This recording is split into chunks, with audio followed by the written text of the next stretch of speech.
Have you ever watched someone you love suffer, and no one cared enough to help? Have you ever stood there powerless, while the system decided who deserved compassion and who didn't? That's exactly what happened to Ava Mitchell, a respected black CEO, a woman who built hospitals to save others when her own son collapsed in front of an ER full of people, and they refused to treat him, not because there were no doctors, not because there was no time, but because of who they thought she was. Imagine that moment. The panic, the disbelief, the burning shame of begging for help that should have been given without question. What would you have done?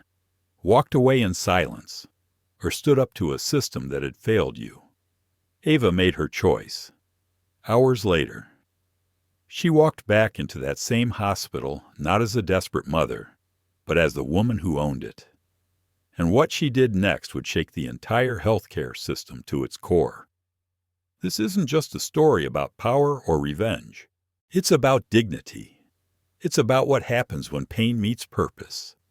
And maybe it will make you ask yourself, if it happened to me, would I have the strength to do what she did? Stay with me, because what happened next changed everything. Not just for Ava, but for the future of American healthcare. If this story moves you, please like, share, and subscribe so more people can hear stories that remind us what it truly means to be human. 3:12 a.m. Atlanta in February is still cold as early winter. A light drizzle falls outside the glass windows of CityCare Medical Center, his emergency room, the neon lights glistening on the wet tiles. The waiting room is filled with the sound of coughing, the heart monitor beeping steadily like the beat of a giant, tired body. Ava Mitchell walked in, holding her 7-year-old son tightly in her arms. Jordan was feverish, his skin hot, his lips chapped. The digital thermometer in her pocket had just read 104 degrees Fahrenheit. Each breath he took sounded like wind whistling through a metal pipe. She went straight to the reception desk. "Please help my son. He has a high fever and is having mild seizures." Her voice was hoarse with worry, but she maintained the composure of someone used to running a conference room with 12 executives. The night shift worker glanced up from behind the bulletproof glass. Then she looked back down at her computer screen. "Where's the insurance?" she asked, her voice hollow. Ava put her purse on the table and took out her Global Health Alliance Platinum Plan card. But the woman didn't bother to look. An elderly doctor, her white blouse rumpled, stepped out. Dr. Linda Carver. Her eyes were half awake from the long shift, but her voice was colder than metal. "Ma'am, this is the emergency department, not a place to cause trouble. If you don't have insurance or a deposit, I can't admit you." The words rang out clearly in the quiet space. The people in the waiting room raised their heads. Some looked curiously, some looked pityingly. A middle-aged white man shook his head slightly, as if he had seen this scene too many times. Ava took a deep breath. "I gave you my insurance card," she said softly. "Doctor," Carver crossed his arms and smiled faintly, "I've seen all kinds of fake cards. We don't want to be fooled again." Jordan groaned softly, his head resting on his mother's shoulder. Ava held him tighter. She wasn't wearing expensive clothes, just a black sweater and dark jeans. But there was something about her posture that made people not look down on her. That composure was not that of a weakling. The guard approached. He looked at Ava, then at the doctor. "Ma'am, I need to ask you to leave until we can verify." His voice shook slightly, not with fear, but with shame. He was also black, and maybe in some small part of him, he knew this was wrong. Ava put Jordan down on the chair and pulled his coat over him. She looked around. The entire emergency room was bright white and cold. No one came forward to help. An elderly woman clutched her stomach in pain, looked over, then turned away. A student sitting in the far corner took out his phone to record. Just a live stream for fun. The blue light of the screen hit his face. Yo, look at this. This white doctor refusing to treat a black child. Right here at CityCare. His voice echoed through the air. A few people looked up. A few started filming the same scene. Dr. Carver spun around. Get off that phone. But it was too late. Within seconds, the first video was online. Caption, Racism Live, 3 a.m. Atlanta. Ava said nothing. She just bent down and put her hand on Jordan's forehead. He was burning hot. Hold on, baby. I'm here. It was a whisper, but her voice shook at the end, partly because she was afraid of losing him, partly because she was trying to contain the anger that swirled in her chest like lava. Dr. Carver remained unmoved. Ma'am, I've made it clear. No insurance, no services. You can go to the public clinic during the day. This is a private hospital, someone in the lobby whispered. Look at the way she talks, like she's dirty. Another person said softly, she doesn't look like a poor person. Look at her watch and her bag. Ava stood up straight. She looked straight at Dr. Carver, her eyes no longer pleading, but cold as ice. I understand. Thank you for making me see things more clearly. No one understood what she was trying to say. But at that moment, the student's camera showed that it had been viewed more than 1,000 times. Comments started appearing so fast that he couldn't keep up. Oh my God, this is so wrong. Call Channel 5. News. Someone stop this doctor. Ava remained silent. She held her child and looked at the clock on the wall, 3:18 a.m. Time passed so slowly that she could hear the steady drip of water from the air conditioner. A feeling of helplessness filled her. But there was a fire burning within. Jordan groaned. Mommy, I want to go home, he said in his sleep. Ava whispered, No, baby, I won't leave. Not while you're in so much pain. She looked around, saw the eyes of the young nurse Diego Alvarez. His eyes were different from the others. There was concern. There was conscience. He took a step forward, then stopped. As Dr. Carver turned and glared, Ava recognized the struggle, and she knew she was not the only one being tested tonight. Somewhere in the darkness outside the door, an ambulance siren echoed. The rain poured down harder. A flash of lightning flashed through the window, illuminating the face of the mother standing upright, in the middle of the indifferent crowd, her eyes as black as the night. She whispered, as if to herself, All right, if this is how they treat a child, then tomorrow morning, I will teach them how a mother fights. The camera panned back to her face. Her eyes were calm and frightening. No one knew that, just a few hours later, this woman would change the fate of the entire hospital. The clock on the wall read 3:22 a.m. The air in the emergency room was stifling.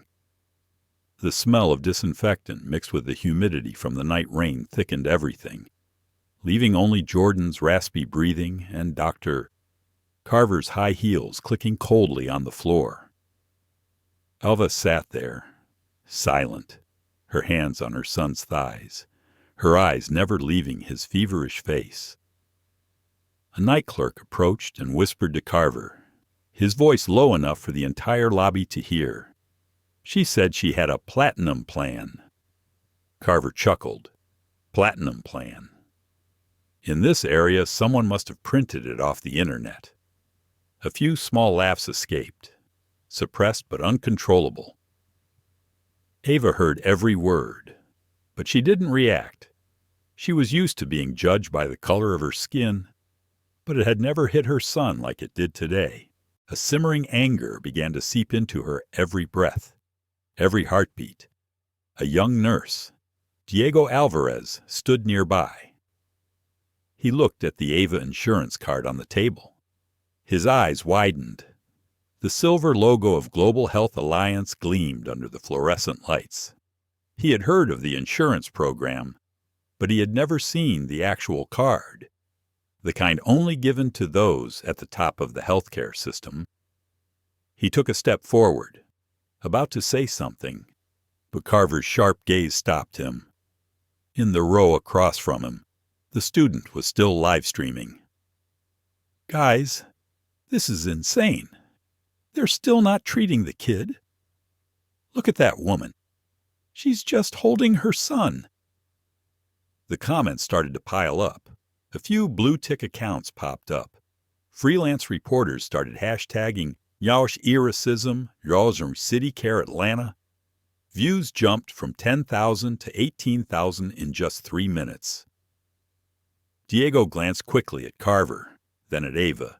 Sweat started rolling down his temples, not from the heat, but from the realization that things were spiraling out of control. Jordan coughed, then let out a small groan. "Mommy, I'm cold." Ava pulled her jacket tighter around her son, her voice trembling. "Go to sleep. Mommy's here." She looked up and around. An African-American man in a utility worker's uniform approached and handed her a bottle of water. "I have a son his age. If they don't help, I'll call 911 again." Ava thanked him with her eyes, gently accepting the bottle. The small gesture made the whole room sink, as if everyone had just remembered they were witnessing something inhuman. Outside, a car horn sounded, signaling the morning shift was about to end. The dim light of dawn began to filter through the windows, illuminating Ava's face. Her eyes were tired, but still frighteningly alert. Carver noticed. She tried to appear in control. "Ma'am, I'll have the nurse take your personal information, but your child will have to wait. There are more serious cases." Ava looked her straight in the eye. Is there anything worse than a child with a 104 fever and shivering? Her voice was not loud, but it was as hard as steel. There was a moment of silence. Even the security guard avoided looking at her. The student holding the phone whispered, "This lady, she's different. She's not scared at all." The comments on the video began to change tone. One person wrote, "She looks like someone important." Another replied, "Look at her composure. That's not someone desperate. That's someone powerful." Diego sensed the change in the atmosphere. He turned back to the nurse's desk and whispered to his colleague, "I think we should double-check her insurance card. It has a laser authentication code. It can't be faked." Carver heard and gritted his teeth. "I told you, don't interfere." Ava saw everything, and she memorized every look. She knew the truth would always reveal itself, just patiently waiting for it to emerge from the darkness. She picked up the phone and dialed the familiar number. The voice on the other end of the line rang immediately. "Naomi." "Ava, are you okay? I saw the video online. What's going on?" Ava spoke softly, each word clear. "Get the legal team to CityCare now, and call the media. We'll need them soon." Naomi was silent for a few seconds. "Yes, I understand." Ava hung up without another word. Carver asked, his voice full of sarcasm, "Who is this a pro bono lawyer?" Ava just looked at her, saying nothing. Her silence confused Carver. There was no fear in those eyes, no anger, just a cold certainty, a calmness of authority that didn't need to be proven. Diego glanced over again, feeling like he was witnessing something more than an argument. He remembered the mention of Ava Mitchell, CEO of a large healthcare corporation, the one behind the funding system for area hospitals in an internal hospital email. He wondered, could it be? A notification sounded from the student's phone. Breaking news. Social media users report alleged racial discrimination at CityCare Medical Center, Atlanta, followed by a picture of Ava and Jordan's faces. People started to recognize them. A woman in the back row blurted out, "Isn't that Mrs. Mitchell? The one who spoke at the Healthcare Equity Conference last month?" The entire room shook. Carver paled. "No way." Ava remained still. She stroked her son's hair, then stood. "I just need one doctor with ethics. Just one." Diego bit his lip, then walked toward her. "I'll check him," Carver shouted. "Alvarez, come back." But he didn't stop. "Doctor, I can't look any more." He took the stethoscope and placed it on Jordan's chest. The heartbeat was rapid and weak. He shook his head slightly. "He needs an IV right away. A few more minutes could be dangerous." Ava looked at him, her voice choked. "Thank you." Just then, the landline rang. The receptionist answered, her face pale. "Mrs. Carver, it's an emergency from the administration office." Carver stepped forward, listened for a few words, then froze. She turned to look at Ava, her face pale. Ava slowly took Jordan from Diego, her eyes no longer soft. "You know, sometimes things need to be seen at the right time, by the right person." Her voice was low, almost a whisper, but everyone heard it clearly. And tonight, there are thousands of people watching. The lights in the room flickered, then stabilized. Somewhere outside, a reporter's car horn sounded. The rain had stopped. The city was waking up, and perhaps none of them knew that in a few hours. This place would never be the same again. Ava picked up Jordan, returned to the reception desk, and said to the nurse, "Call the head doctor. I want to talk to you directly." Her voice was even and calm, but her eyes were so sharp that no one dared to refuse. She didn't need to shout, because true power never makes noise. Jordan's breathing evened. Ava pressed her hand to his forehead, still hot, but his heart rate slowing. She felt a mixture of worry and anticipation for the fight to come. She wasn't just protecting one child. She was preparing to protect another generation from nights like these. The live-stream camera panned again. The white light illuminated her face, tired and determined. Someone in the crowd whispered, "I think we're witnessing something big." No one answered, but their eyes were filled with a mixture of shame and admiration. 3:47. No one expected that just a few hours later, the name Ava Mitchell would appear on every news channel in America. 3:58 a.m. The atmosphere in the emergency room was different than when Ava had entered. Cell phones were raised, their screens reflecting off the white walls. People were filming, talking, sharing. Something was spreading beyond the cold concrete walls of CityCare Medical Center. A young student named Tyler, the first to go live, kept repeating, "Oh my God, this is going viral." His phone screen showed 42,000 people watching. The comments were flooding in. Ava was still sitting there, holding Jordan in her arms. The boy was sleeping soundly, breathing evenly but heavily.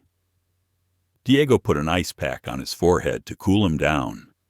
His eyes were worried, but also filled with admiration. Carver tried to keep her composure, but her face was pale. Every time the phone rang, she jumped as if afraid of something. Ava knew this wave would not stop here. An administrator rushed in and whispered to Carver, "The media knows about this. CNN, Channel 5, even the Washington Post." Carver turned to Ava, his voice shaking. "What have you done?" Ava looked at her calmly. I only asked you to do what you should have done all along. Treat a child. Carver clenched his fists, veins bulging, his eyes a mixture of fear and pride. Who do you think you are to do this? Ava said softly under her breath. The one you'll answer to this morning. The sight before him silenced the waiting room. Outside, the siren of a television car echoed. Red and blue lights flashed outside the windows. Diego looked out, then back, and said softly, The whole city is waking up to this. Ava nodded. Sometimes, to get people to see the truth, you have to wake them up in the middle of the night. Tyler lowered the phone, his eyes never leaving Ava. Ma'am, I don't know who you are, but you just had the whole country listening. Ava turned, a smile flickering and then fading. I don't need them to listen to me. I just need them to see my son. Jordan coughed softly. Diego leaned down, checking his pulse. Still high, but a little better. Ava nodded. Thank you. You did the right thing. Carver turned, pulled out her phone, and called someone. Her voice was urgent. We have a problem. A woman. Ava Mitchell. I think, yes, the CEO of Global Health Alliance. She's here. Yes, right here in our ER. Carver didn't know what was said on the other end, but her expression hardened. Ava heard every word, but she said nothing. She just stroked Jordan's hair, feeling his warmth like a rope holding her in place in the raging storm. Outside, reporters began to pour in. A female reporter knocked on the glass door, holding up a sign that read Ava Mitchell. Is that you? Diego saw it and swallowed. Are you really Ava Mitchell? Ava looked at him, smiling slightly. Not arrogant, not smug. Yes, but I'm just a mother now. Diego was silent. He understood that this moment wasn't about fame, but about dignity. The scene turned chaotic as the emergency room doors opened. A group of men in black suits walked in, led by Naomi Reed. Her hair was wet from the rain, but her eyes were sharp. Madam, we're here. Everyone turned to look. Carver took a step back, barely breathing. Naomi handed Ava another phone. Legal is ready, and the media office has confirmed the situation. We're ahead of the nation. Ava didn't look happy, just nodded. Let's keep it transparent. No interviews, just the facts. Naomi replied. Understood. Ma'am, kausin bien Tyler Lagiogian Thoi. She's here, guys. That's Ava Mitchell, the CEO. The doctor refused to treat her son, Bint Luan Bung, no. This is insane. How could this happen in 2024? That doctor's career is over. Justice right in front of our eyes in less than 10 minutes. The hashtags, Ava Mitchell and pro CityCare racism, were trending at the top of Twitter nationwide. TV stations began broadcasting live footage of the hospital. A CNN reporter stood at the door, reading an urgent news bulletin.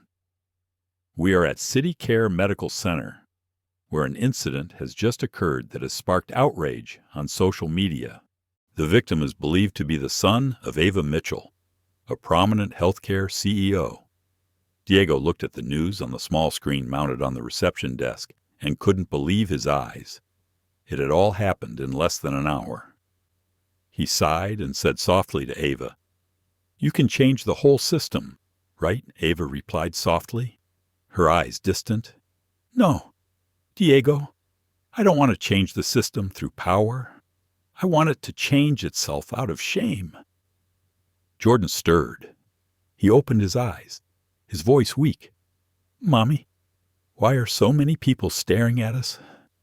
Ava leaned down and touched his cheek. They just want to make sure you're getting help. Son. He smiled weakly, then fell asleep again. A photographer snapped a picture, and it was instantly shared millions of times a mother holding her child in the cold white light of the hospital, surrounded by the faces of the silent ones.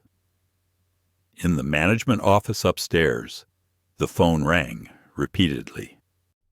The hospital's CEO, Grant Mason, was sweating as he watched the live stream. "Oh my God, that's our chairman of the board." He grabbed the phone and called Carver.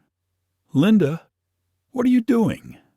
That woman is the CEO of Global Health Alliance, the company that owns this hospital." On the other end of the line, Carver was speechless. Meanwhile, Ava stood up. She looked around the room, seeing the confused and scared faces. She spoke clearly, each word like a knock on the door. "I don't want to see anyone treated like this again. Not in this hospital. Not anywhere." No one responded, only the sound of wind blowing through the crack in the door, carrying the cold morning air. Diego bowed his head and said softly, "Madam, what do you want me to do next?" Ava looked at him, her eyes softening. "Do your job, save people. As for the rest, I'll take care of it." Naomi stepped forward, handing over the phone. "The press wants a short statement. Do you have anything to say?" Ava shook her head. "No. Let the pictures speak for themselves." She turned to Carver. "I won't raise my voice. But from now on, everything you do will be recorded. Not by me, but by millions of people watching." Carver was speechless, his hands shaking. 4:20 a.m. Outside, the sky was starting to turn gray. Dawn light filtered through the windows, illuminating Ava's dark hair, making her look like a silhouette emerging from a storm. Naomi glanced at her watch and said softly, "We have 2 hours before the press conference," Ava replied. "Good. I want my son stabilized first. Nothing is more important than that." Diego nodded, pushed the wheelchair, and ushered Jordan into the treatment room. Before the door closed, Ava watched, feeling a strange sense of relief and anticipation for what was to come. She knew that when that door opened, the world outside would never be the same again. The live stream ended with Ava standing in the middle of the hallway, her face calm, with the words on the wall behind her, CityCare Medical Center. Compassion first. Millions of viewers paused at that frame, in silence, and then began sharing with the same caption. This isn't just a story about racism. It's about a mother who refused to stay silent. 4:28 a.m. The pale blue light of dawn began to filter through the thick glass of the CityCare Medical Center hallway. The room where Jordan lay was so quiet that the steady drip of the IV machine could be heard. Ava sat next to her son, her eyes dark but bright. The anger inside her had cooled, replaced by a cold determination. The door opened and Naomi walked in, her phone ringing. "Madam, Washington office. The board of directors of Global Health Alliance wants to speak to you now." Ava looked at Jordan, stroked his forehead, and stood up. "Connect." Naomi signaled the security guard to leave the room. The light from the phone screen reflected off Ava's face, and the voice on the other end rang out clearly. "Ava, what happened at CityCare is taking the nation by storm. Did you know that the video of you and your son got over 2 million views in half an hour?" The speaker was Thomas Reed, the chairman of the board. His voice was both worried and a little scared. "You need to let the PR team handle it before it affects the stock," Ava replied slowly, her voice as calm as water. "Thomas, this is not a PR crisis. This is the truth. And if our stock is going to tank because a mother is treated like this, then we may never be as strong as I thought." There was silence on the line for a few seconds. Then a woman's voice came through, sharp and quick. "Ava, I understand your feelings, but think about the system you built. If this gets out of control, It will affect a whole network of hospitals in the Alliance. Ava looked out the glass doors. Where the morning light was beginning to shine on the CityCare sign, if the system falls because of justice, it deserves to fall. She hung up before anyone could say more. Naomi looked at her eyes a mixture of concern and admiration. I know they'll try to stop me from speaking up.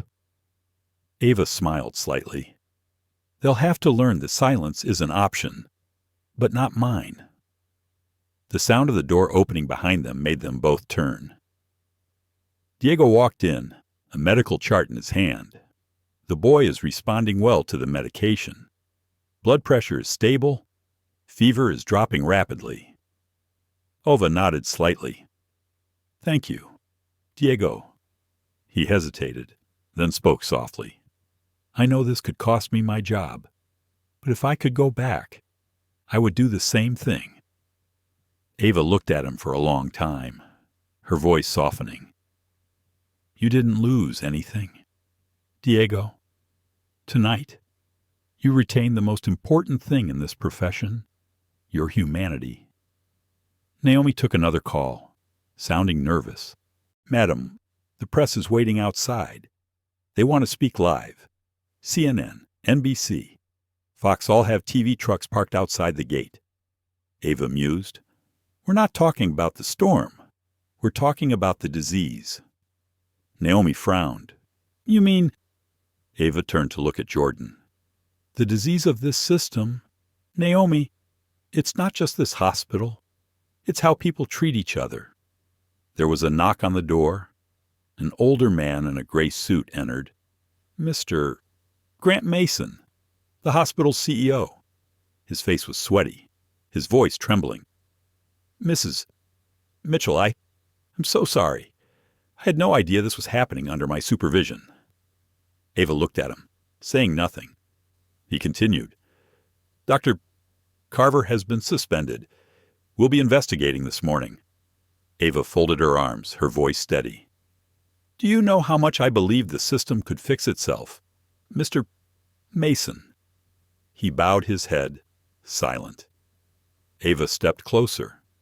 I built Global Health Alliance to give opportunities to people like Carver, people with knowledge and ethics. But today, I see something else. A disease that has taken root, not in the patient, but in the person who runs it. Mason sighed, his voice choking. What do you want me to do?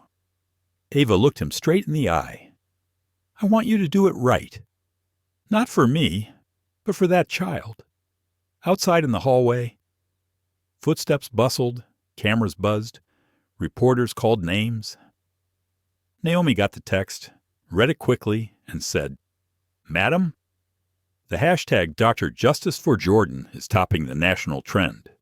Over 40 million views in less than 2 hours. Ava closed her eyes for a few seconds, took a deep breath. Good. It's not just my son's name. It's a call for all of us who have been treated this way. She walked out of the ward and down the corridor, where the morning light bathed the walls in a soft gold. People stepped aside. A few staff members bowed their heads. Ava didn't look angry, just calm, each step carrying the weight of truth. When she reached the front desk, Carver was sitting there, her hands shaking, her eyes red. She stood up, stammering, I'm sorry. I don't know who you are. Ava looked at her, her voice soft but firm. And what if I wasn't anyone, a normal mother, a black woman, a powerless person? Would you treat me differently? The air was thick. Carver didn't answer. Ava continued, her voice even. Sometimes, no matter who you're talking to, you just have to remember they're human. She turned away, not looking back. Naomi followed, speaking softly. You just reminded me why you became a leader. Ava replied quietly. I don't want to be a leader. I just want someone to hear me and believe that the right thing is worth doing. As Ava left the emergency room, The media din rose like a wave. She stopped at the door, flashbulbs flashing. Dozens of reporters jostled, microphones raised. One shouted, "Ms. Mitchell, do you have a statement to make about this?" Ava looked directly into the camera, her voice clear in the chilly morning. "I don't speak today just as a CEO. I speak as a mother, as a citizen. No one should be denied care because they look different. If that's happening in the system I helped build, then I'm the one to blame, and I'm going to fix it." The words echoed everywhere, replayed on television, on social media, on the morning news.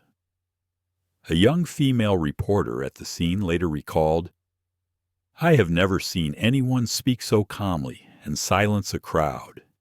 In that moment, Ava Mitchell was not just a woman being discriminated against. She was every mother who has ever pleaded for a little mercy." When the reporter continued to ask, Ava simply said, "Now, let me go back to my son. We can have any other conversations after he wakes up." She turned and walked through the crowd of reporters, through the lights, back into the long hospital hallway. All the cameras were still watching, but in that moment, no one said another word. In the hospital room, Jordan opened his eyes slightly. "Mom, I dreamed that you were talking to a lot of people." Ava smiled, holding his hand. "It wasn't a dream, son. Sometimes, to stand up for what's right, you have to make the whole world listen." The boy smiled weakly. "Did Mom win?" Ava shook her head slightly. "Not yet. Son, Mom's just getting started." That morning, Atlanta woke to the sound of phone calls, text messages, and social media notifications.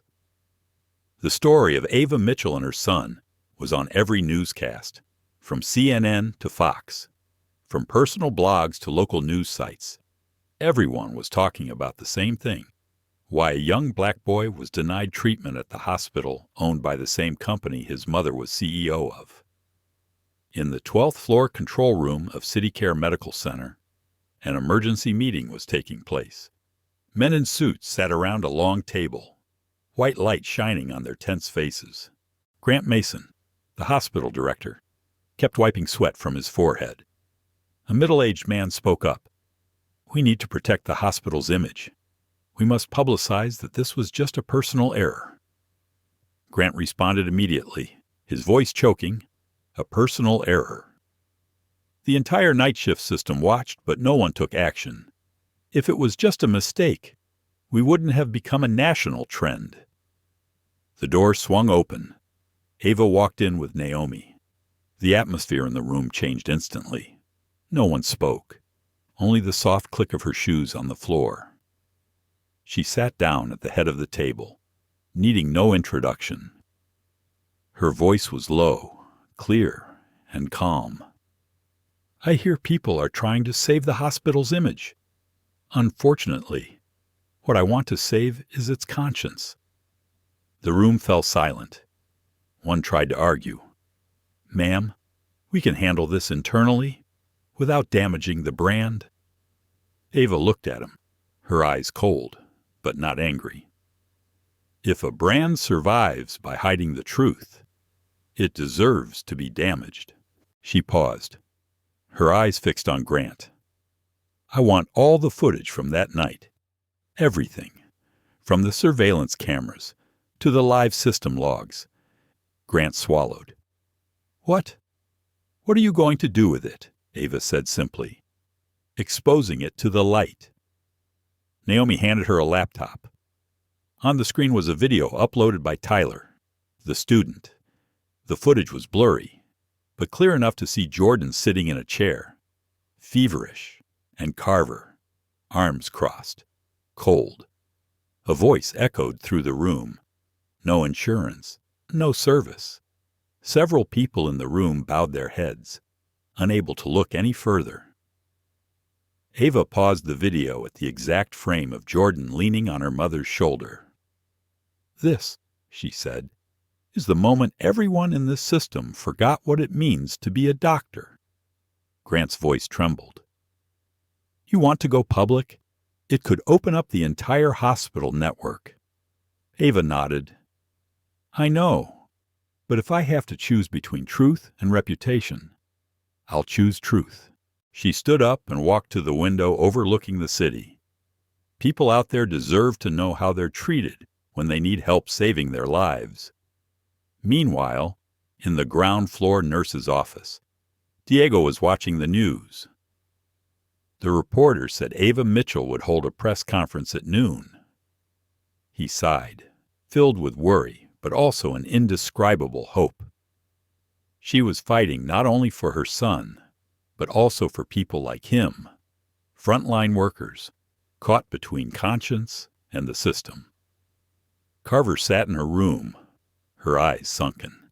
She looked down at her phone, seeing thousands of angry messages. A career of more than 20 years had collapsed overnight, but deep down, she knew it wasn't just her fault. The system had numbed her, made her believe she had the right to choose who deserved to be saved. Tears fell as she whispered, I just did what everyone else does. But then she heard Ava's voice again in her head. What if I'm nobody? The question haunted her, making her heart ache. Around noon, the hospital grounds were packed with people, media, residents, and even off-duty medical staff stood watching. Ava walked out in a white shirt and gray blazer, her face calm. Behind her were Naomi, Diego, and Grant. Cameras clicked. Reporters raised their microphones. Ava looked around, took a deep breath, and spoke. I am not here to criticize. I am here to tell a story. A 7-year-old child was denied treatment in a hospital because of the color of his skin and because of prejudice. I was there. I saw it. And I know. It didn't just happen to my child. It happened to thousands of people we never hear about. The crowd was silent. She continued, I built Global Health Alliance on the belief that everyone deserves equal care. But last night, I realized the system we built is rotten on the inside, not because of lack of resources, but because of lack of heart. If we want change, we have to start with the truth. So what are you going to do next? A reporter asked. Ava looked straight into the camera. I'm going to fire everyone, from the on-call doctor to the shift manager, not out of revenge, but to start over. CityCare will be rebuilt from the ground up, with the true value of medicine compassion. A murmur rippled through the crowd. Some applauded, some were stunned. Carver watched from a distance, tears streaming down his face. Diego stood nearby, silent. Naomi clutched her phone, her eyes shining. Ava paused for a few seconds, then continued, But it doesn't stop there. I'm going to create a new process, the Washington Protocol, to ensure that no one is left in an emergency situation because of poor judgment. The crowd applauded loudly. Ava bowed her head slightly, her voice slowing, warmer. I know many people will say I acted on emotion. They're right, because emotion is what makes me act. It's what makes us human. Behind him, Diego saw Jordan being wheeled out to a wheelchair by a nurse. He woke up, weak, but smiling. When Ava turned around, Jordan raised his hand and whispered, Mommy won. Ava smiled, walked over, and knelt beside him. Mommy didn't win. Son, the truth won. The scene went viral. Millions of people shared the video online, captioned a mother, a child, and a system that needs to be woken up. That night, at home, Ava sat by the window, looking out at the city. The car lights stretched like endless thoughts. Naomi walked over and placed a cup of tea in front of her. You know, you made the whole country look at you, Ava said softly, her voice low but warm. "I don't need them to look at me. I just need them to see what they're used to looking away from." She closed her eyes and leaned back in her chair. In the soft night breeze blowing through the window, she heard Diego say, "You can change the system." Ava smiled. "No, I just bring out what it once had humanity." On the phone screen on the table, a news feed scrolled across. Ava Mitchell announces restructuring of the national hospital system, establishing a health equity process called the Washington Protocol. She looked, then whispered, "Sometimes the biggest changes start very small overnight." Outside, the rain from the night before had stopped. The city was bright again, and somewhere in the air one could feel something different, as if faith were returning, if only a little. A week has passed since the press conference. The story of Ava Mitchell and CityCare has not died down. Social media is flooded with articles, videos, and emotional posts. Every day, thousands of people come to the hospital gates, bearing flowers, banners, and even handwritten notes of thanks. A large billboard has been erected that reads, "We see you. Ava, we stand with you." Inside the top-floor office of the Global Health Alliance, Ava sat by the window, looking down at the people below. Naomi stood behind her, holding a thick file. "Do you know you've just become a national icon?" Ava smiled slightly. "Symbols don't save people. Naomi, actions do." Naomi nodded, her voice low. "But you've got the country talking about health equity. No one has ever done that." Ava's phone rang. The name on the screen, Senator Harris. Ava picked up. The woman on the other end of the line was clear, confident, and sincere. "Ava, I'd like to invite you to join the commission to reform our national healthcare system. Your story has moved us to action." Ava was silent for a few seconds, then replied, "I don't want to be a politician, sir. I just want to make sure no one is turned away when they need saving their lives." Harris chuckled. "And that's why we need you." After the call, Ava leaned back in her chair. Naomi looked at her, eyes full of admiration. "Did you ever think you would make it this far?" Ava mused. "No. I just thought about holding my son without fear." In the afternoon, Ava returned to CityCare to check on the progress of the reforms. The hospital doors opened to the greetings of the staff. The cold gazes were gone, replaced by respect and gratitude. Diego walked out, a gentle smile on his tired face. "Things are really changing, ma'am. Everyone is being retrained. We call it protocol, Ava." Ava chuckled. "Don't call it that. Call it protocol humanity." Diego nodded. "Yes, ma'am." They walked through the hallway, where new photos had been hung of doctors and nurses saving patients, of smiling faces after operations. It no longer felt cold.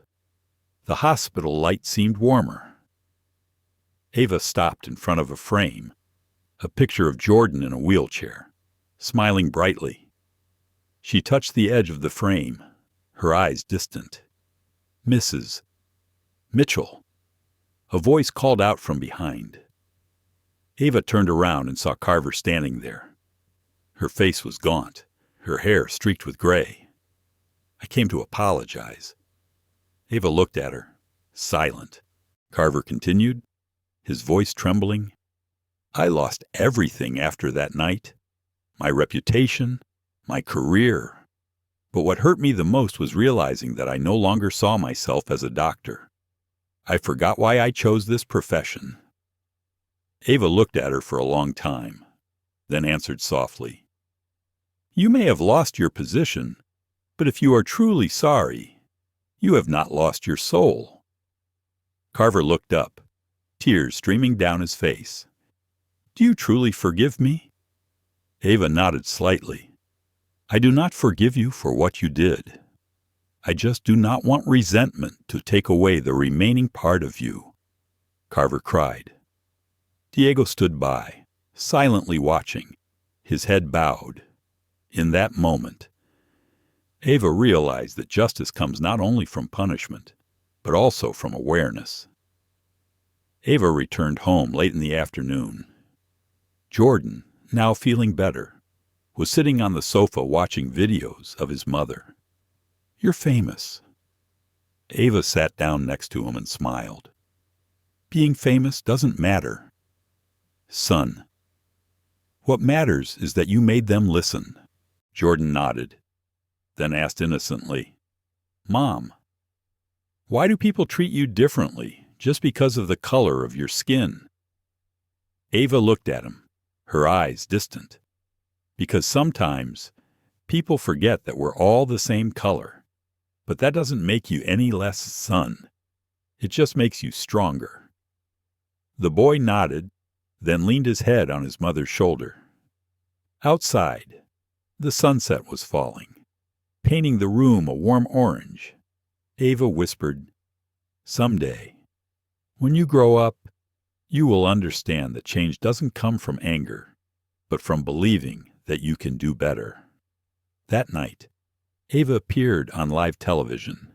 The host asked, "Do you know you just created a movement that has never been seen before?" Ava smiled slightly. "I didn't create a movement. I just lit a candle, and everyone brought their own light." There was silence, then applause. The reporter continued, "If you could say one thing to the entire healthcare system, what would it be?" Ava looked directly into the camera. "That compassion is not a privilege. It is a foundation. And if a system forgets that, it is no longer healthcare." After the interview, Naomi walked out with Ava. "You know, they just named the new congressional bill, the Mitchell Act." Ava laughed. "I don't need a law named after me. I just want a generation of doctors who don't have to learn compassion from mistakes." That night, Ava drove out to the suburbs, to the old house where she had lived with her mother. The small house was covered with moss, but the lights were still on. She walked in, looked at the old photo on the wall, a picture of her mother, the woman who had been a nurse, who had taught her that healing is not just with medicine, but with a caring look. Ava gently placed her hand on the frame and whispered, "Mom, I did it." Outside, the wind blew gently through the trees. The stars twinkled in the sky. Somewhere, millions of people were still talking about her, writing about her, arguing, sharing, admiring. But for Ava, this moment was only peace. She knew that all the storms would pass, but what remained was the truth and the awakened humanity. The next morning, the first sunlight poured through the windows, casting a soft golden glow over Ava's house. Jordan was still asleep, his breathing even. Ava poured herself a cup of coffee and sat down at the old wooden dining table. The smell of coffee mixed with the warm scent of wood gave her a rare sense of peace. But then, like an undercurrent, old memories rushed back, pulling her back to where she had stood, also in a hospital waiting room, as a 12-year-old girl. That year, her mother, Ava Mitchell, was a nurse at a small hospital in the Georgia suburbs. One rainy night, her mother suddenly had a heart attack. Ava, in a panic, rushed her mother to the nearest hospital, but was told that the doctor was busy. They kept her and her mother waiting for more than 30 minutes while her mother's heart slowed down.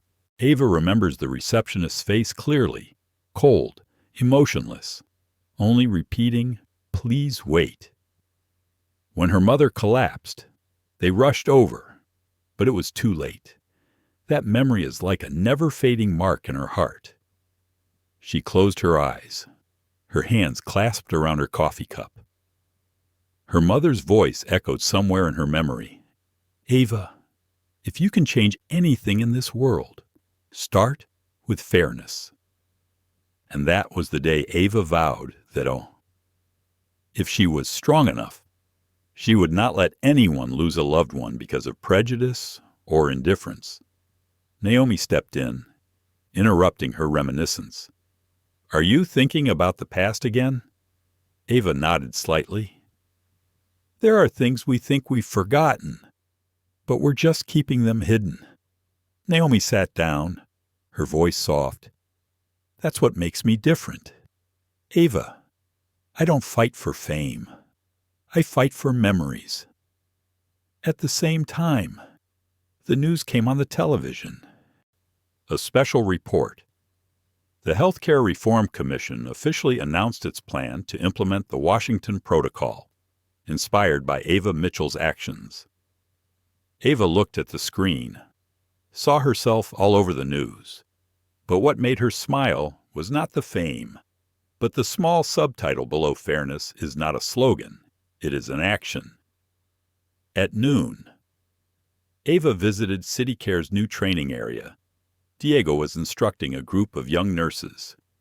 He smiled as soon as he saw her. "You're just in time. We're practicing an emergency. Would you like to see it?" Ava nodded. A young, brown-skinned nurse was handling the mock situation. When the patient was brought in, the first thing she asked was, "Are you okay?" instead of, "Do you have insurance?" Ava felt as if someone had lifted a rock from her chest. Diego approached and whispered, "Just a few weeks ago, they were afraid to ask that question because it was against procedure. Now they understand. The process is really people." Ava looked at him and smiled gently. "You did a good job." "Diego?" He shook his head. "No. You reminded us why we chose this profession." That afternoon, Ava received a handwritten letter. There was no sender. The paper was old. The handwriting shaky. "Mrs. Mitchell, I am the mother of a boy who was denied treatment last year. I thought no one would dare speak up for us. Thank you for doing what so many were afraid to do. Thank you for making me believe that the color of my son's skin does not determine his worth." Ava finished reading, then was silent for a long time. She folded the letter and placed it in the drawer, next to her mother's photo. That night, after Jordan had fallen asleep, Ava drove to the suburban cemetery where her mother was buried. The sky was clear, moonlight shining on the cold stones. She sat down at the grave and placed a bouquet of white flowers. "Mother, I have done my part, but there are still many people waiting to hear." The wind blew softly, as if someone were whispering an answer. The phone rang, breaking the silence. It was Naomi. "Ava, you need to see this." On the screen was a live interview with Dr. Carver. She appeared on television, her face gaunt, her voice deep. "I was wrong. No one taught me to be cruel, but the system made me think that emotions are a weakness. Ava Mitchell reminded me that kindness is the only strength we should have." Ava looked at the screen, her heart sinking. Naomi asked, "Are you angry?" Ava shook her head. "No, I just feel sad. Maybe we are all victims of a system that doesn't know how to love." The next day, Ava accepted an invitation to speak at a national medical conference. The hall was packed. When she stepped onto the stage, everyone stood up and applauded. The light shone on her face, no elaborate makeup, just a woman who had endured pain, yet still held the calm of hope. "I used to think that power would make me heard," she began, "but that night at CityCare taught me that sometimes it's not power that changes the world. It's compassion." She paused, looking around the room. "We talk about ethics, about rules, but we forget that medicine starts with the heart. A system is only truly healthy when it is compassionate. The hall fell silent. Then someone started clapping. Then another. Then the whole room erupted in sustained applause. It was live on television. Millions watched, many in tears. That night, when Ava returned home, she found Jordan waiting at the door, sketchbook in hand. "Mom, I drew you." On the paper was a picture of a woman standing in the middle of a hospital, with hundreds of smiling people behind her. Beneath it, in childish handwriting, he had written, "Mom is a healer of hearts." Ava looked at the drawing and tears fell, but this time they were tears of relief. She held her son close and whispered, "You know, sometimes the invisible wounds are what make us the strongest." Jordan smiled, pressing his cheek against his mother's shoulder. "Because you weren't afraid." Ava smiled. "It's not that I wasn't afraid, son. I just chose not to let fear dictate my actions." That night, when the city fell silent, Ava stepped out onto the balcony. The sky was full of stars. She thought about the journey she had taken, about her mother, about those who had suffered like her. In the night breeze, she heard her own words from her first press conference echoing, "No one deserves to be abandoned because they look different." And she understood that, although the fight was long, at least the light had been lit. 3 months after the Washington Protocol became official, Ava Mitchell was everywhere. Medical journals called her a reform icon. Talk shows invited her to speak about equity. But increasingly, Ava was seeing something else. Fame can make people forget why they started. When she arrived at the Global Health Alliance office that morning, dozens of reporters were waiting. One shouted, "Ava, what do you think about some hospitals protesting your new policy?" Another chimed in, "There are rumors that you are using the CityCare story to promote your brand. Is that true?" Ava paused, took a deep breath. She smiled, not angry, just said, "If defending fairness is called promoting my brand, then I will accept it." She walked into the building, but in her heart, the heaviness was not easy to shake off. Naomi followed her, her face full of concern. "You don't have to answer them. Ava, we can't control what they say." Ava sat down in her chair, her eyes looking far away. "I know.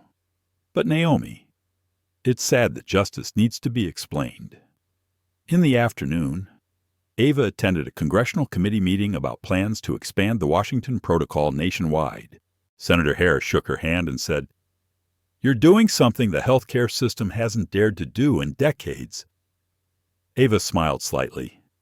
"I'm just doing what a mother should do." The meeting lasted several hours. As she left the room, she caught the gazes of several officials, half admiring, half wary. One whispered as she passed, thinking she couldn't hear, "She's getting too powerful." Ava heard every word.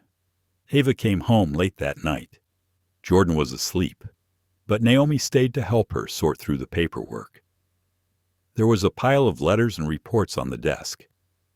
Among the papers, Naomi found an anonymous letter with no return address. She skimmed it, then handed it to Ava, her face tense. "You should see this." Ava opened the letter. The scribbled words, "Do you think you're saving anyone? You're just putting people out of work. You're ruining a hospital with your anger. We're not going to let you continue." There was no signature, just a tea stain in the corner. Ava put the letter down, staring. Naomi was worried. "Do you want to call the police?" Ava shook her head. "No need. They're just scared. When the light is too bright, it's uncomfortable for people used to the dark." She leaned back in her chair and closed her eyes. In that moment, Ava thought back to her early days. when no one believed a black woman could lead a healthcare group. She had worked twice as hard, endured 3 times as much pressure, and now, even at the top, she felt like she was in a whirlwind. The next morning, Ava spoke to medical students at Emory University. The room was packed. A young student asked, "Ms. Mitchell, what is the hardest part about being a leader of change?" Ava smiled and answered slowly, "It's accepting that sometimes even the people you want to save may turn their backs on you." The room was silent. She continued, "But if you stop, no one will be saved." After the talk, Ava met Diego in the lobby. He handed her a stack of documents. "You should see it.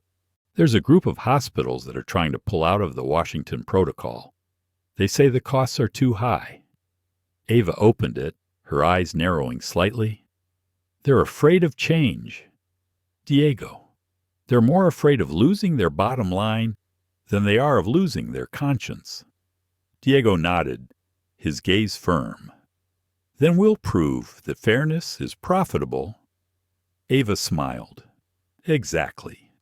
That day, Ava and her team embarked on a new pilot project, a chain of community hospitals that would offer free primary care, funded by the Global Health Alliance.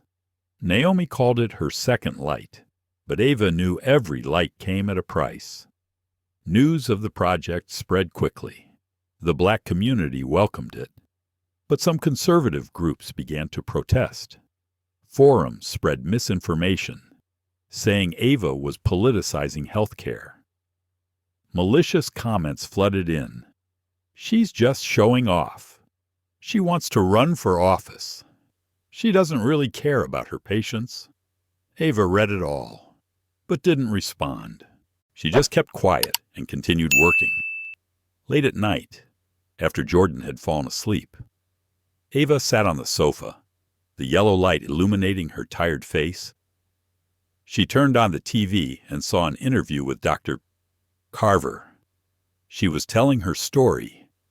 "If I could go back to that night, I would do it differently.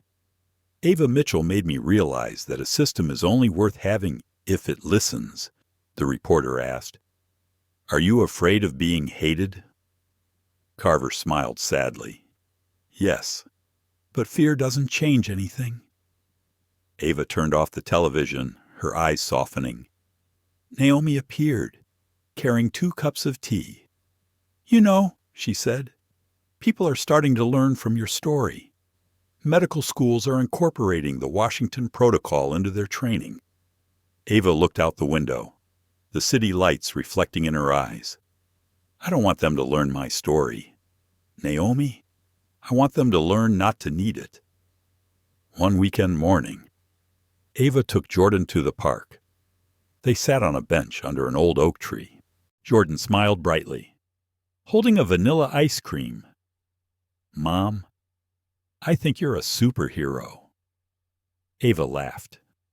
"A superhero? You think you're just a normal person trying to do the right thing." Jordan tilted his head. "But superheroes were normal people before they did the right thing." Ava was quiet for a moment, then hugged her son. "Maybe you're right." The wind blew gently, and leaves scattered around them. Ava looked out into the distance, at the wide blue sky. She knew the journey ahead was long. There would be new battles, new misunderstandings. But she also knew that every time someone spoke up, the world changed a little, and sometimes that was enough.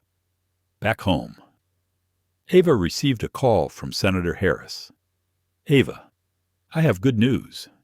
Congress passed legislation to expand the Washington Protocol nationwide.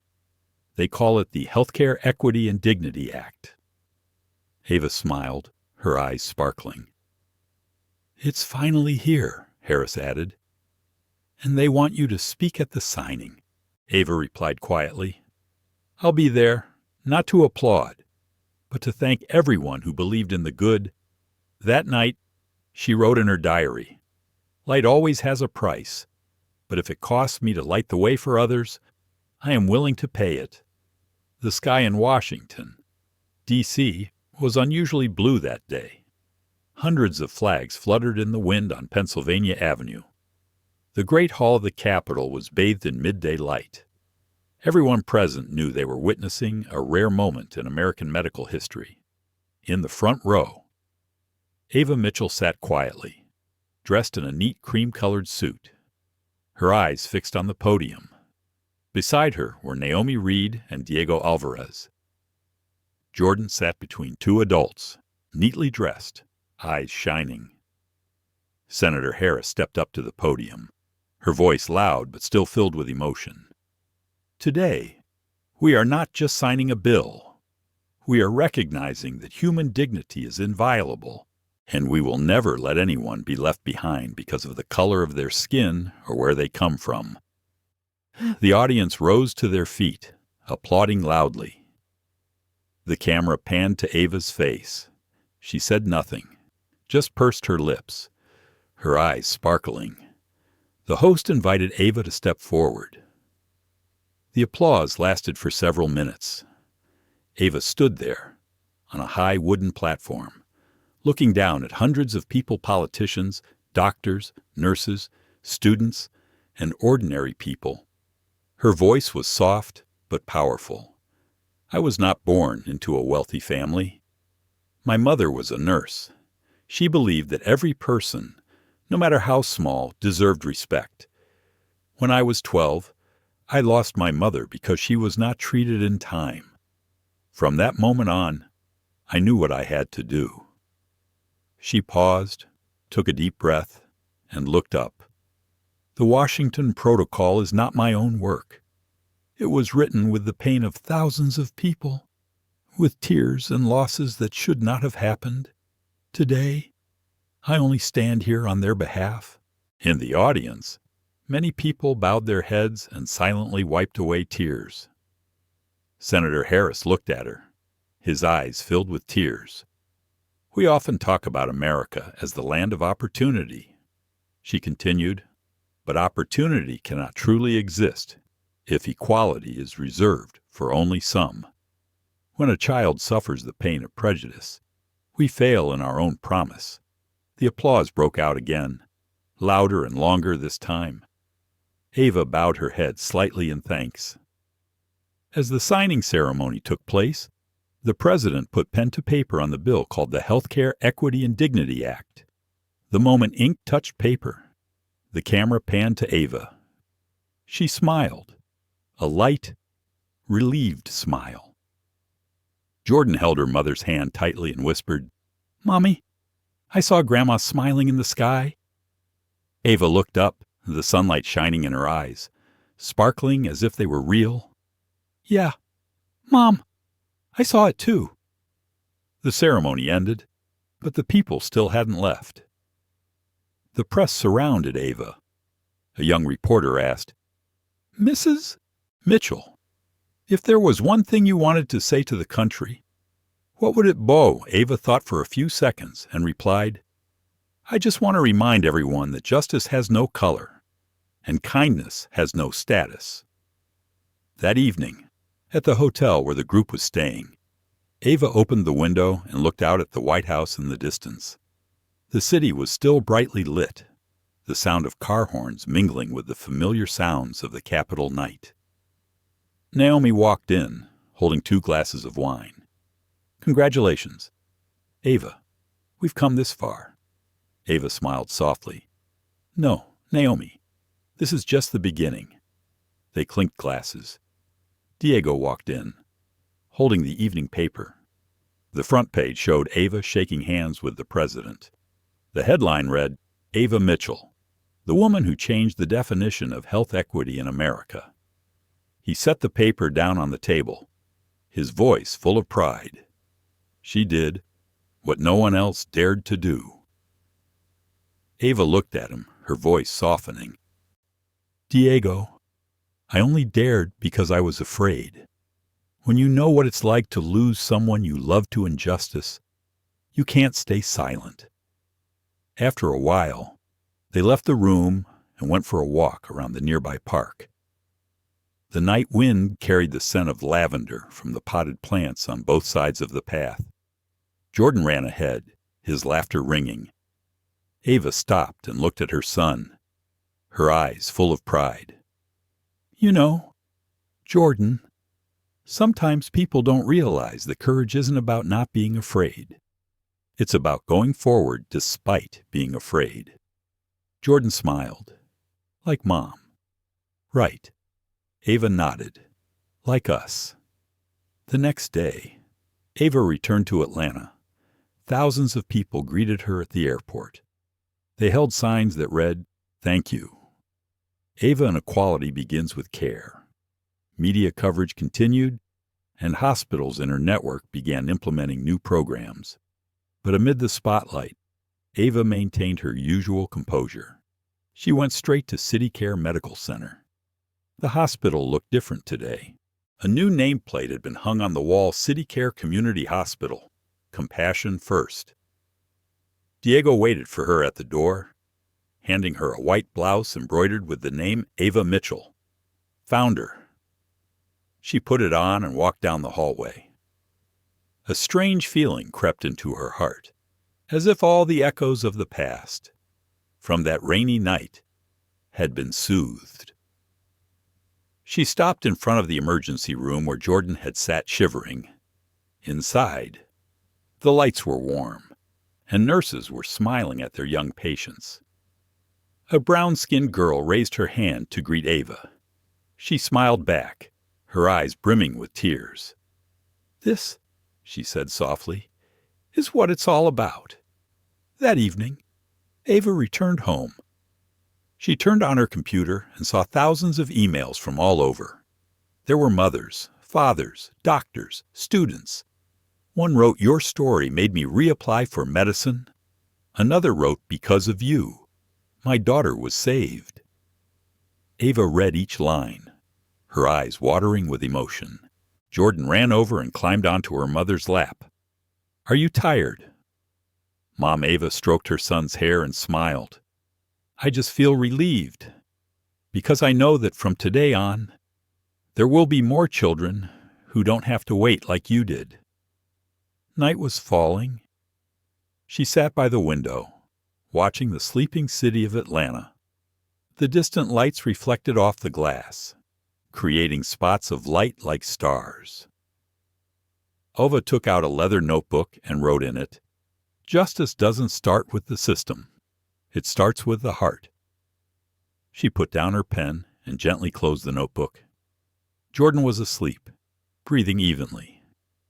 Ava looked at him, then at the sky. A shooting star streaked across the sky.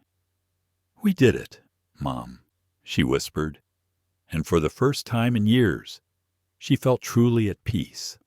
That fall, Atlanta was awash in golden yellow. Fallen leaves littered Ava Mitchell's driveway, creating a strangely peaceful scene. After months of turmoil, the media had begun to calm down. Her name was no longer on the evening news every day. But for Ava, that quiet was the most precious thing she could have hoped for. Early in the morning, she still made coffee and sat by the window watching Jordan get ready for school. He was bigger, stronger, and much happier. "Mom, I handed in my essay about you," Jordan said proudly. Ava laughed. "About you?" "What did you write?" Jordan shrugged. "I wrote about how you turned pain into something good for others. The teacher said I have the best mom in the class."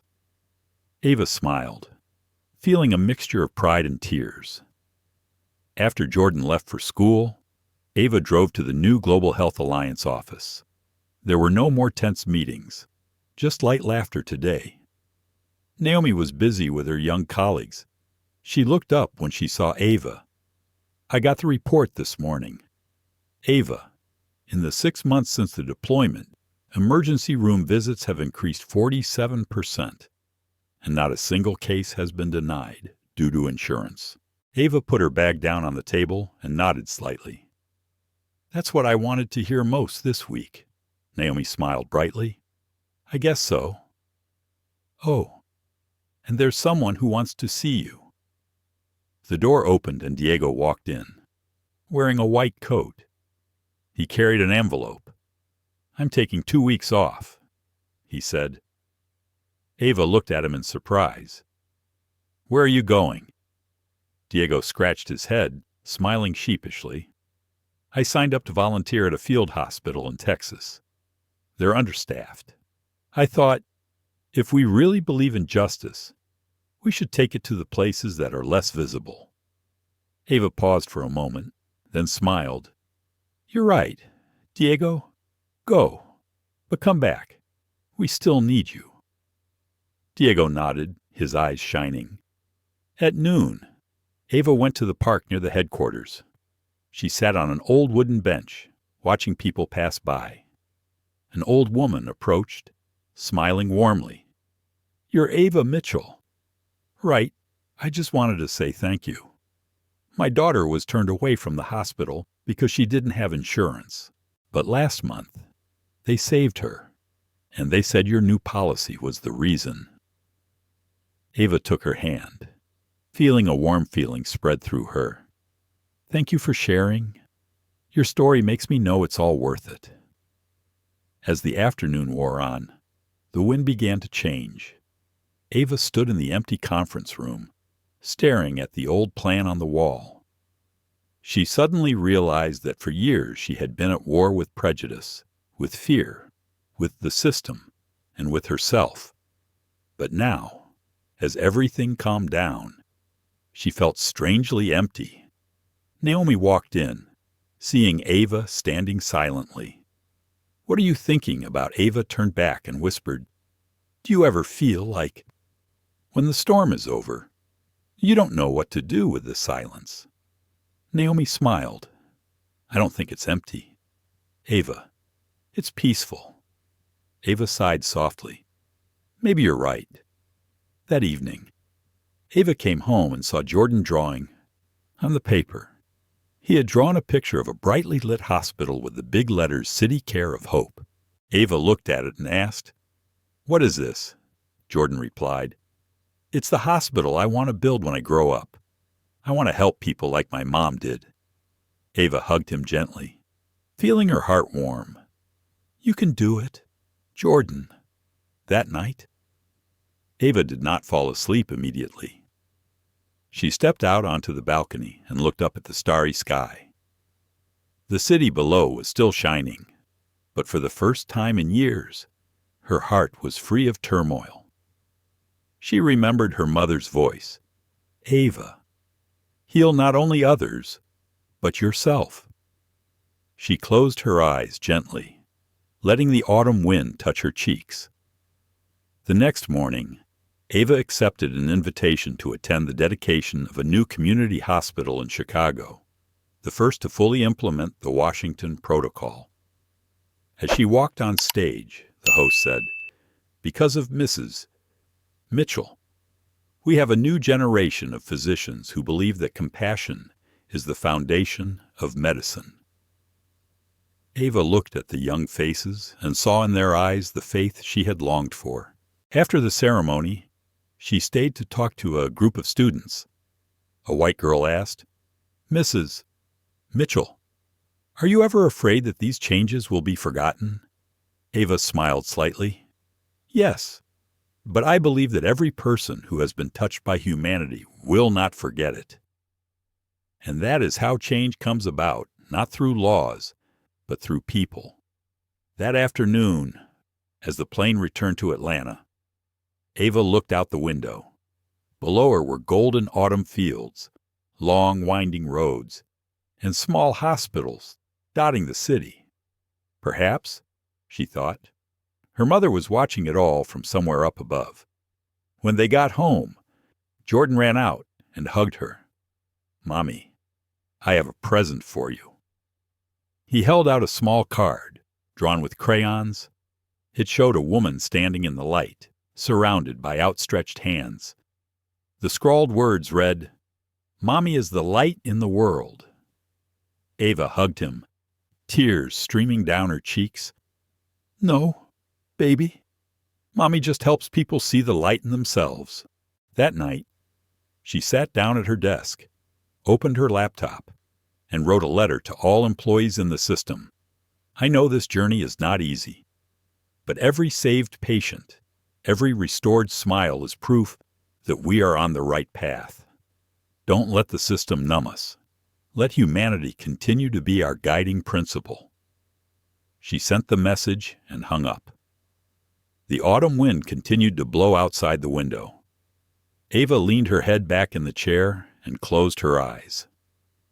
In that moment of silence, she felt as light as a leaf falling to the ground, peaceful, calm, and free. Ava Mitchell's story doesn't end here. It has just begun to spread through each helping hand, each sharing heart, each child growing up in a more just world. And on that quiet autumn night, Ava smiled slightly, whispering to herself, after the halo, what remains is humanity. It's a quiet morning in Atlanta, and cicadas are chirping outside the Global Health Alliance office window. Ava Mitchell sits in a small conference room. Framed photos of her historic moment with the Washington Protocol behind her. Sunlight filters through the glass, reflecting off the polished wooden table where three young faces sit before her, people Ava calls the next generation. The first was Riley Owens, a white doctor in his 30s, with sharp but gentle eyes. Next to him was Amara Lewis, a brown-skinned girl who had been a patient at CityCare in the past and now worked as a community psychologist. The third was Ethan Brooks, a final-year medical student with a youthful face but a fierce determination. Ava looked at them, her voice soft but firm. You are not the only ones to inherit this legacy. You are proof that change doesn't die. It thrives in those who dare to believe. Riley nodded. We won't let it stop here, ma'am. Ava smiled. Good, because the world won't stop. It will test you, as it tested me. She stood up, walked to the whiteboard behind her, and wrote in large letters, Compassion is policy. Then she turned back, her voice soft. The Washington Protocol is not a health code. It is a way of looking at people as people. When the meeting ended, Ava went out onto the rooftop terrace. From there, she could see the whole city, tall buildings, busy streets, and in the distance, a billboard that read CityCare, of hope where every life matters. Naomi walked over to her, holding 2 cups of coffee. You just created 3 younger versions of yourself. Ava laughed. If they were better than you, I'd be happier. Naomi sipped her coffee and said softly, I believe they can do it. I see the same light in their eyes that you had.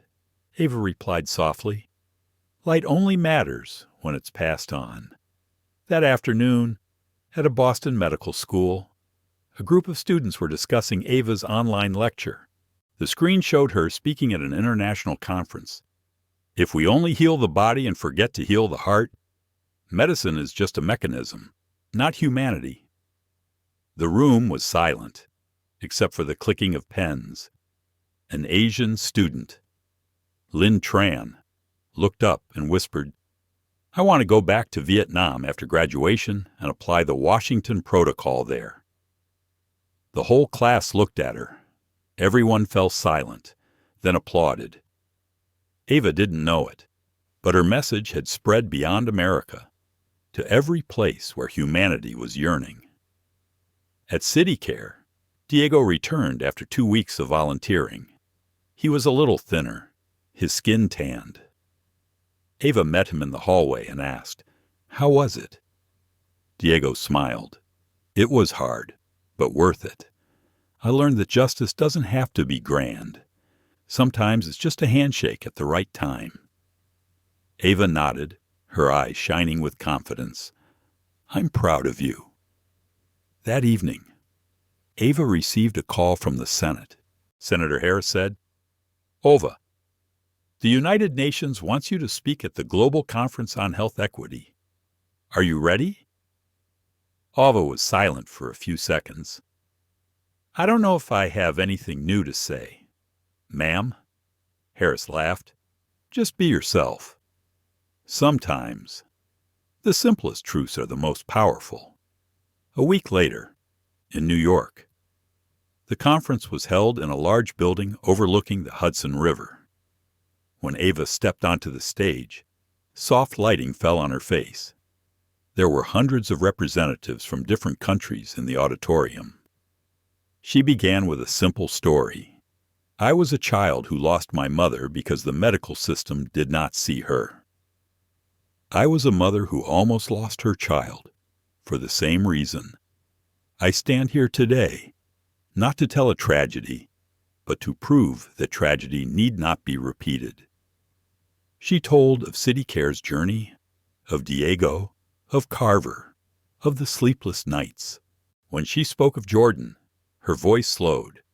Sometimes change begins not with strength, but with love for one person. The room fell silent. Then applause broke out, long and wave-like. Many stood, tears streaming down their faces. After the speech, a woman from South Africa came up to hug Ava and said tearfully, "Your story is our story." Ava smiled. "Then keep telling it. The world needs to hear from you." When Ava returned to Atlanta, she found Jordan waiting at the door. He ran out, hugged his mother, and exclaimed, "You're on TV. Everyone at school is talking about you." Ava leaned down and looked at him with fond eyes. "Are you proud?" Jordan nodded vigorously. "Yes, but I'm even more proud that you're still my mom." Ava laughed and hugged him tightly. "And that will never change." That night, Ava organized a small gathering at CityCare. Diego, Naomi, Riley, Amara, and Ethan were there. They ate dinner together in the garden behind the hospital, under warm yellow lights. Diego raised his glass. "To the woman who reminded the world what it means to be kind." Everyone laughed. Ava waved her hand. "To all of us who believe that justice is real." As everyone left, Ava stayed behind, walking down the empty hospital hallway. Her shoes echoed steadily. She stopped in front of a large, newly erected wall, engraved with the names of those who had contributed to the Washington Protocol. Among the hundreds of names, a small line at the top read, "In memory of Ava Mitchell, the heart behind the change."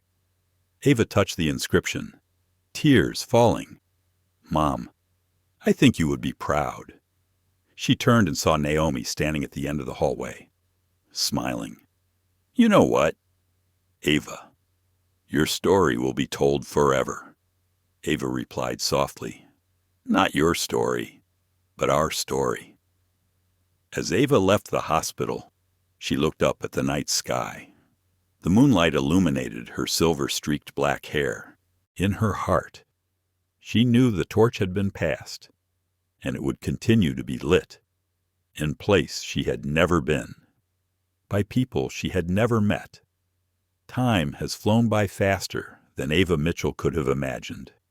15 years since that fateful winter night. The world of medicine has changed beyond belief. The Washington Protocol is no longer a slogan, but an international standard. Hospitals across America display care without bias as a daily reminder. Ava is now in her 60s, her hair streaked with gray, her gait still steady, her voice still deep, and her eyes as bright as ever. In the mornings, she would wake up early, make a cup of hot tea, and sit on the porch watching the sun rise over Atlanta's low-slung buildings. Jordan, now a pediatrician, would stop by before going to the hospital. "Are you still up this early?" he asked, smiling just like he did when they were kids. Ava chuckled. "Old habits die hard, son. I find peace in starting my day with the light." Jordan sat down. silent for a moment. "I'm thinking of applying for the CEO position at CityCare, but I want to ask you first." Ava looked at her son for a long moment, then took his hand. "Jordan, don't live to continue me. Live to write yours. If you truly believe you can continue to shine, I will support you wholeheartedly. At noon." Ava visited the Global Health Alliance headquarters. What had once been a small startup office was now a tall glass building in the heart of the city. Riley Owens now headed the Health Administration Department, and Amara Lewis ran the Community Psychology Department. They greeted Ava with big hugs. "We still use your words in every training. Ava, compassion is policy." Ava laughed. "I never thought it would go so far." Riley replied, "Not only did it go far, it became a guiding principle for the entire industry." That afternoon, Ava and Naomi, now retired but still helping as a consultant, walked around the hospital grounds. The two of them talked as they walked. "Like old times," Naomi said. "Ava, have you ever found it strange? Back then we only wanted to save one child. Now a whole generation is saved," Ava mused. "So you see, sometimes a small action can change history. But you know, what I'm most proud of is not the law or the reputation, but that we still keep our hearts." Naomi smiled. "And I've never lost that humility. That's what makes people respect me." As the sky began to darken, Ava returned to her old office. The room was still the same, with a framed photo of her mother, Ava Mitchell, and a thank-you note from an anonymous patient still on the desk. She sat down in her chair and took a deep breath. The breath smelled of wood, time, and memories. She opened a drawer and took out an old leather notebook. The pages were yellowed. The writing was scribbled, but full of emotion. It was the diary she had kept since she began this journey. The first line was still there. "If justice is a dream, I will make it come true."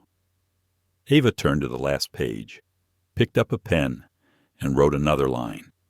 "And if kindness is a seed, I believe the next generation will take better care of it than I ever did." She put down her pen, smiling. At that moment, she heard a knock on the door. Jordan walked in, followed by a group of young doctors, including Lynn Tran, now a lecturer in medical ethics from Vietnam. "We came to take a photo with Mom, to record history." Ava laughed. "What history, Mom, is just someone who was afraid and learned not to be afraid anymore." Lynn smiled. "That's why she became an icon." As the flashbulbs flickered, Ava remembered that first night in the ER holding her baby in her arms, rejected, humiliated, but still standing. It felt like a distant dream now. She whispered, "Thank you for everything." Ava returned home late that night and sat at her desk. Outside, it was drizzling. Jordan called from the hospital, his voice urgent but confident. "Mom, my first emergency call was a success. A little girl had a seizure but is out of danger." Ava listened, her heart pounding. "I'm so proud of you," Jordan replied. "I just did what you taught me, see the patient as a person first, then as a case." Ava smiled, tears streaming down her cheeks. "I get it. Late at night. The rain stopped." Ava opened the door and stepped out onto the porch. The night wind carried the scent of earth and a bit of cold.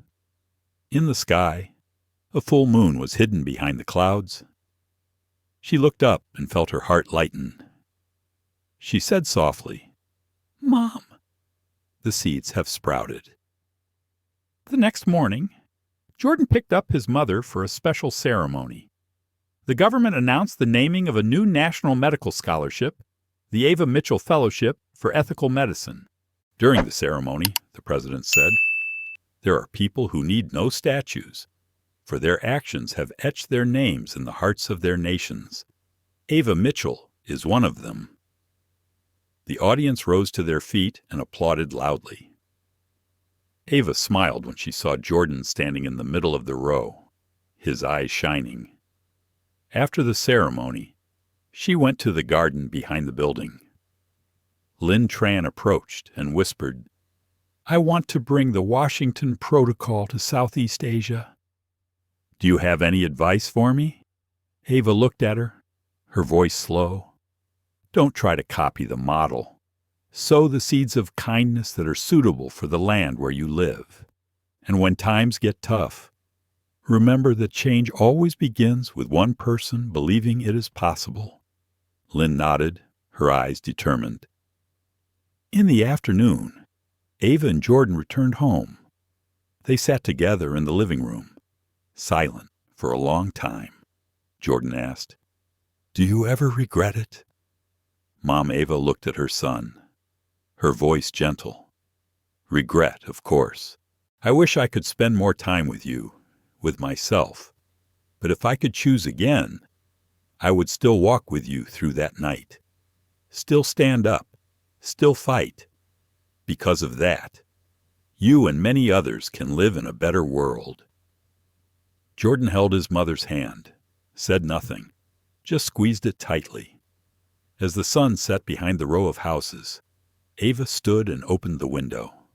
The sounds of children playing echoed from the nearby park. She smiled. "Hear that?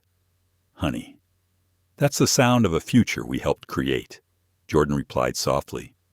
"Mom, I think you've just redefined the meaning of the word legacy." Ava laughed. "No, son, I'm just doing what I believe is right." That night, Ava sat alone in her office, the yellow light shining on her gentle face. She opened the old video, her speech to Congress years ago. Hearing her own voice, she smiled and said softly, "I understand now. Mom." She turned off the screen and looked up at the starry sky outside. A sense of serenity spreading through her. That torch is no longer in her hands, but is being passed on. From Jordan, from Lynn, from thousands of other young people, and somewhere in the heart of America. Ava Mitchell's legacy continues to burn, like a flame that never goes out. On a spring morning, sunlight streamed through the living room windows, casting gold on the photos that lined the walls. Each frame held a moment of Ava Mitchell, a smile at the signing of the bill, a moment holding Jordan in her arms, or a determined look as she walked out of the courthouse years ago. Now, the house was filled with the warmth of memories. Ava sat in her familiar armchair, a cup of mint tea in her hand. At 68, she still maintained a graceful figure, her eyes as calm as a still lake. Jordan walked in, bringing with him the scent of sunshine and the sound of birds. "Mom, today is the 20th anniversary of the Washington Protocol. Everyone is waiting for you at CityCare." Ava put down her teacup and smiled softly. "I know, but can you give me a minute? Just a minute to hear this piece again." Jordan stood still, looking at his mother in the early morning light, feeling a mixture of respect and love rising in his heart. On the way to the hospital, Ava looked out of the window. Atlanta looked different than when she started. Billboards along the boulevard read, "Every life matters, CityCare community." Free health centers had sprung up in poor neighborhoods, and children played in hospital courtyards, no longer afraid of being turned away for lack of insurance. Ava smiled. "The world has truly changed." "Jordan," he replied, "thanks to Mom." Ava shook her head. "No, thanks to everyone who believes change is possible." When the car pulled up in front of CityCare, hundreds of people had gathered. Flags were flying, and a large sign hung in front of the hospital read 20 years of compassion, celebrating Ava Mitchell. Diego Alvarez, now the global medical director, stepped out to greet her. He still had a kind smile, his hair streaked with gray. "You're on time as usual." Ava smiled. "I just didn't want to slow down any longer." Diego held out his hand. "Welcome home." Inside the hall, soft lights fell on the stage, where a giant photo of Ava as a young girl was displayed. Music played in the background, and the host's voice rose. 20 years ago, a woman turned her pain into action, and that action saved millions of lives. Today, we honor her legacy, the Washington Protocol. The applause was thunderous, and Ava bowed her head slightly. She was called upon to speak. As she stood on stage, the spotlights fell on her wrinkled face, but her eyes were still bright. 20 years ago, I didn't think I would be here. I was just a mother trying to save her son. But from that moment on, I realized when a door closes to justice, someone has to open it. She paused, looking out at the room, which was filled with people of all colors, genders, and ages.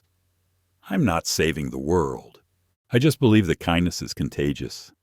And you, those of you here today, have proven that. Below. Jordan looked at his mother with tears in his eyes. He remembered every sleepless night, every long meeting, every tear hidden in her smile. Diego stood beside her and said softly, "She didn't just change the system. She changed the way we see people." After her speech, Ava left the stage and walked down the hallway, where photos of those who have continued her legacy were displayed. Among them was Lynn Tran in Vietnam, next to Amara Lewis at the Community Center in Chicago. They were all smiling, their eyes filled with hope. Ava gently touched Lynn's photo and whispered, "Thank you for believing." In the afternoon, Ava was invited to a small talk with medical students. A young girl asked, "Mrs. Mitchell, if you could tell our generation anything, what would you say?" Ava looked at the student, then smiled. "I would say that medicine doesn't start with books. It starts with compassion. Let compassion lead the way, and everything else will follow." The hall was silent, except for the sound of the wind outside the window.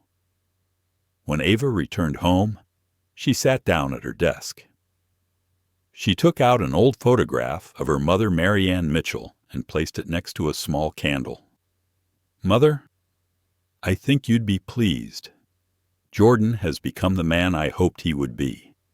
And the world, at least, has taken a step toward the light." The flickering candlelight reflected in her eyes, as if her mother's shadow smiled back at her. At night, Jordan sat with his mother on the porch. The full moon hung high in the sky. He asked, "Have you ever thought about truly resting?" Ava smiled gently. "Son, I have been resting for a long time. When my heart stops aching, that is when I can rest." Jordan nodded. "I understand."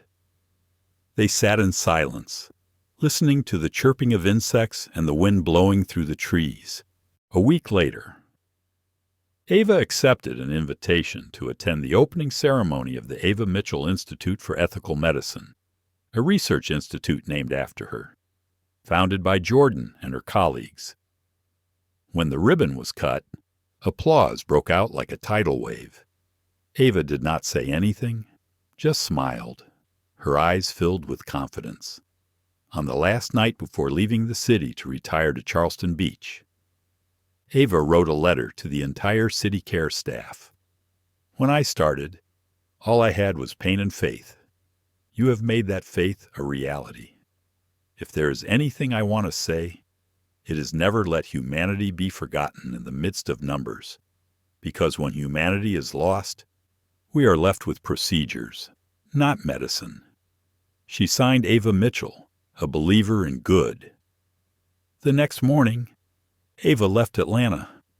The Charleston breeze greeted her with the smell of salt and the gentle sound of waves. She walked along the beach, her feet imprinting on the wet sand. A group of children played and laughed. Ava stopped, watching them with kind eyes. A little girl ran up and handed her a small shell. "This is for you. It's shaped like a heart." Ava bent down and took it, smiling brightly. "Thank you."